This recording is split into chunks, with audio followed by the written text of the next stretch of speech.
As we cross over the 10th anniversary of our presence here in Lithuania and reflect on what that last decade has brought, it's absolutely incredible. The Windows editor was developed here, and the mobile runtime and the mobile support for Unity was done here. Aras, well, I think one of the first employees of Unity, he joined Unity and he was working, and I think he decided to go back home. And then we moved back. I moved back to Kaunas, and someone else moved back to Vilnius, and that's why we have two offices. The very first office that we got in Kaunas, that was only for 2 people. Very first people were very, I would say, self-motivated and much guidance or much sort of hand-holding. We have access to a lot of great talent here in Lithuania, a lot of motivation, I would say. That's amazing about the people in Lithuania is how they're able to see a really hard problem, not be scared of it. They have the courage to actually tackle that. They're working in architectural changes of Unity and preparing Unity for the next 10 years. So they play a very key role here. You've got to be mission and vision driven. And at Unity, we believe the world's a better place with more creators in it.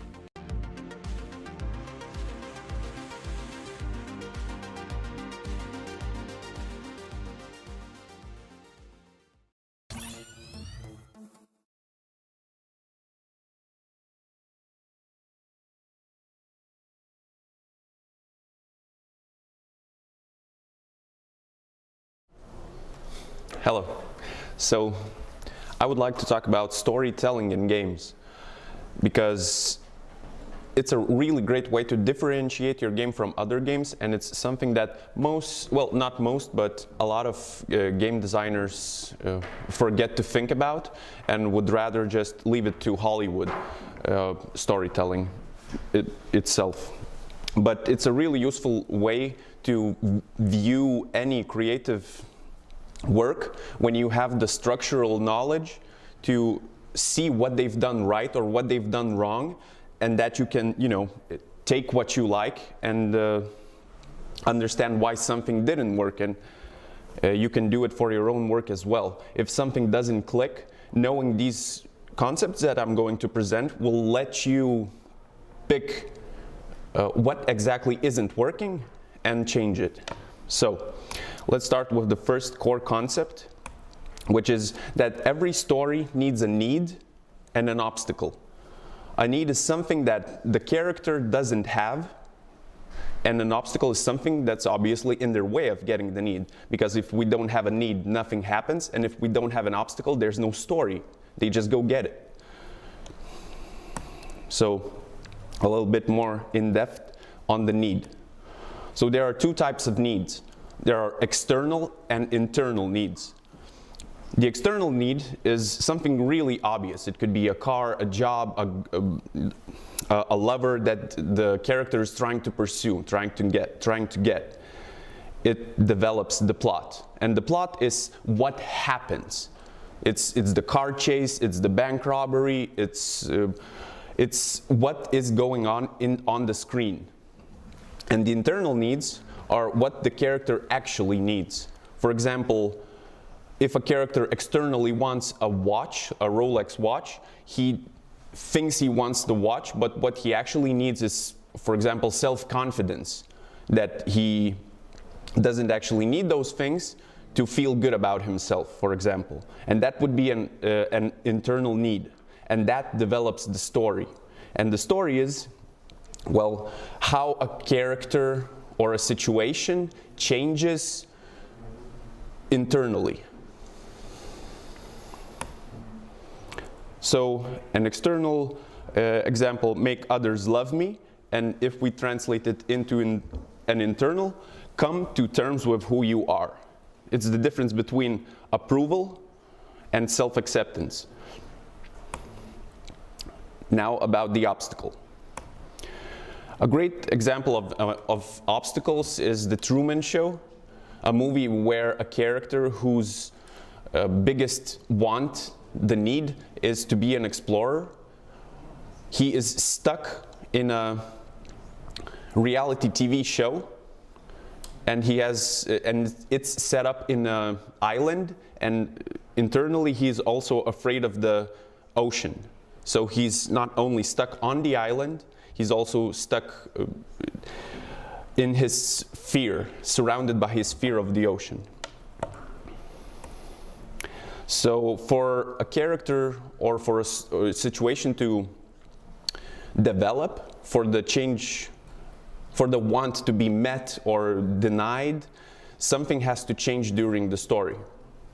And that's necessary because if you want something you've never had, you'll have to do something you've never done, as easy as that. Because doing the same thing over and over again will yield the same results that you've always gotten. A great example of that is the movie Groundhog Day, where Bill Murray's character is cursed to live the same day over and over again until he learns something that he has to learn. He has to experience a change. And until that happens, of course, he's stuck in the curse. Another great example is Peter Pan, who refuses to grow up and eventually understands that growing up is the correct thing.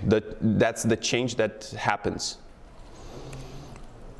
And for example, in games, how a change can look, it's basically any progression system, or I really like Far Cry 3 example, where the main character, at first is disgusted by everything that's going on in the game, but as you progress through the game, you become more relentless, bloodthirsty, and the main goal you have, like the external goal that the character had was to save his friends.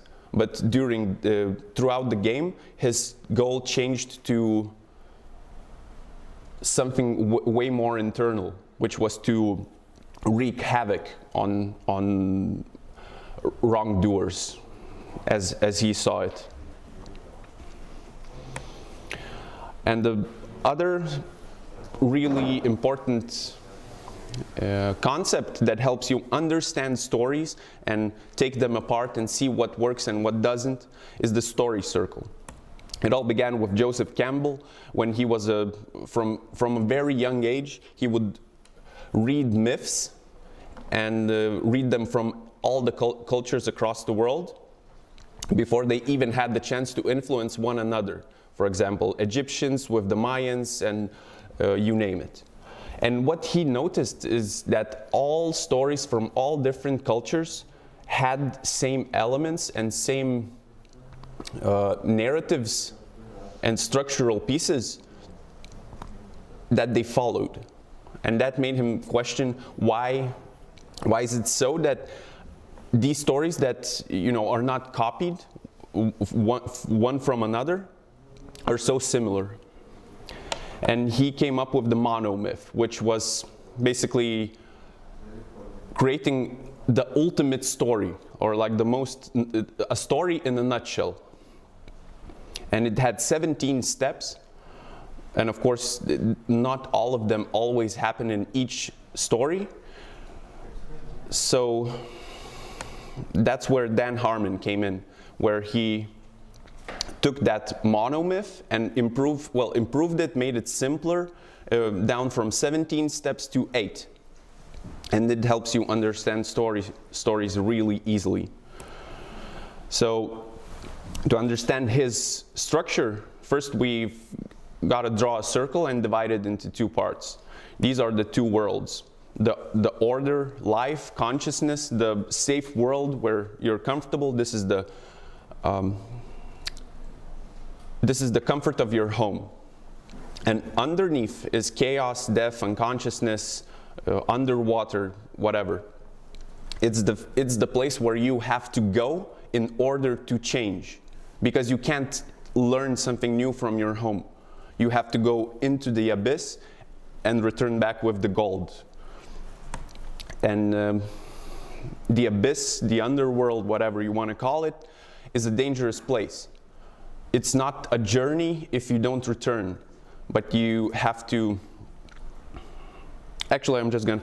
So there's this quote in Alice in Wonderland where it describes the underworld perfectly, which says, "My dear, we must run as fast as we can just to stay in the same place.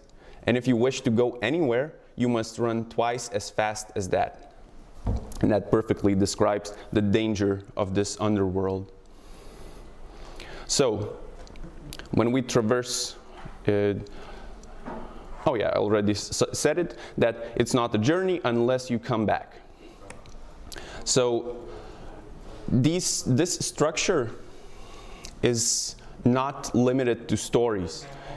Characters can have their own circle, stories themselves have their own circles, songs, games, basically anything, and it's almost like this fractal construction where one circle can have many more circles within it. And that's why it's so useful to know it, so you can analyze basically any work of art and improve your own. There's a really cool Dan Harmon quote about this.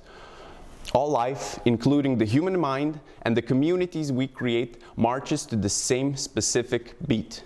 If the story marches to this beat, it will resonate. It will send an audience's ego on a brief trip to the unconscious and back. The audience has an instinctive taste for that, and they're going to say yum." So let's finally see the structure for how it looks. So we start at the top of the circle, we establish a character, and basically we have to go down, find something, and then return with it. But there are a couple more steps to add just to fill it. So character needs something, we already talked about that, and that drives the character to go out of his comfort zone. Once they're out, they have to adapt to the dangerous underworld, where they are presented with various challenges. For example, in movies, you will see here the character training for a big fight or escaping animals in the jungle, whatever. Then the character finds what they're looking for externally. They take it, they pay a heavy price for it by taking what they came for. For example, they lose a friend, they lose an arm, somebody sacrifices for the greater goal. And then the character returns to the world, having changed himself or the world, or both. Just to put it in perspective, we can take Lion King as an example and put it on the circle and see how it works, just how easy it is to use the circle to break down a story. So we have Simba. He wants to become king, and that's his need, to become a good king, a successor to his father. But his father's brother, the villain, how did it go? He backstabbed his brother, and Simba had to leave Pride Rock because he would otherwise be killed by his uncle. So he goes into the unknown world outside of his home. He has to adapt to the foreign lands, grow up, grow strong, to eventually be strong enough to return to Pride Rock and fight his uncle. So of course that happens. He finds the tyrant, his uncle, defeats him, returns to Pride Rock, retakes the kingdom, and the tyranny ends. Not only he defeats his own inner demon, you could say, but he also saves the world, basically. He saves his home. And that's the change that happens. So yeah, this is how you can look at stories to analyze what works in them or what doesn't, maybe something's missing, and then you can look at the circle and see what step you don't have. And of course, there are some popular common questions that pop up when we talk about this stuff. So usually people will want to know, do I have to have all 8 steps? No, you don't. Of course you don't. You do whatever you want. It's your thing. However, if something's not working, doesn't click, or just feels off, this is the resource you can turn to improve, to actually understand what's wrong with your story. So yeah, I think that's it for me, unless we have some questions over here. Okay, cool. Thank you.